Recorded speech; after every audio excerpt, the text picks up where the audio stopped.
உலகில் உள்ள 821 மில்லியன் ஊட்டச்சத்து குறைபாடுள்ள மக்களில் 195.9 மில்லியன் பேர் இந்தியாவில் வசிக்கின்றனர்.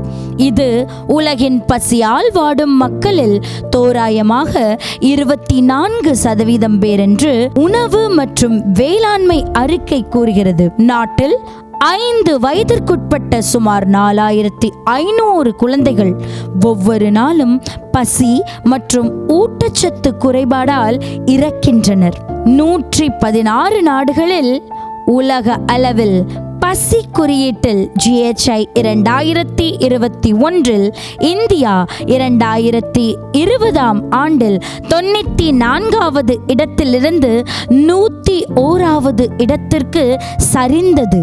உலகில் பசியால் வாடும் மக்களில் 1/3 பேர் இந்தியாவில் வசிக்கின்றனர். ஒவ்வொரு இரவும் 20 கோடிக்கு அதிகமான இந்தியர்கள் பசியுடன் தூங்குகிறார்கள். ஒவ்வொரு நாளும் 7000த்திற்கு மேற்பட்ட இந்தியர்கள் பசியால் இறக்கின்றார்கள். ஒவ்வொரு ஆண்டும் 25 லட்சத்திற்கு மேற்பட்ட இந்தியர்கள் பசியால் இறக்கிறார்கள். இந்தியாவில் சுமார் 194 மில்லியன் மக்கள் ஊட்டச்சத்து குறைபாட்டின் கீழ் வாழ்கிறார்கள்.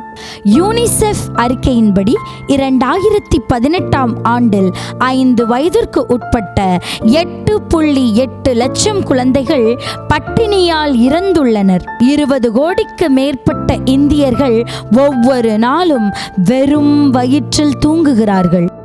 ஒரு நாளைக்கு 7000த்திற்கு மேற்பட்ட இந்தியர்கள் பசியால் இறக்கிறார்கள். சமீபத்திய தரவுகளிலிருந்து முடிவடைந்த அறிக்கையின்படி ஒவ்வொரு ஆண்டும் 25 லட்சம் இந்தியர்கள் பசியால் இறக்கின்றனர். ஊட்டச்சத்து குறைபாடால் இந்தியாவில் தினமும் 3000 குழந்தைகள் இறக்கின்றனர். பட்டினி மரணங்கள் சமூக கட்டமைப்பின் வாழ்வு உரிமையை கண்ணியத்தையும் தொடர்ந்து பாதிக்கின்றன. எல்லா மக்களும் போஷிக்கப்பட, பட்டினி மரணங்கள் தடுக்கப்பட ஜெபிப்போம்.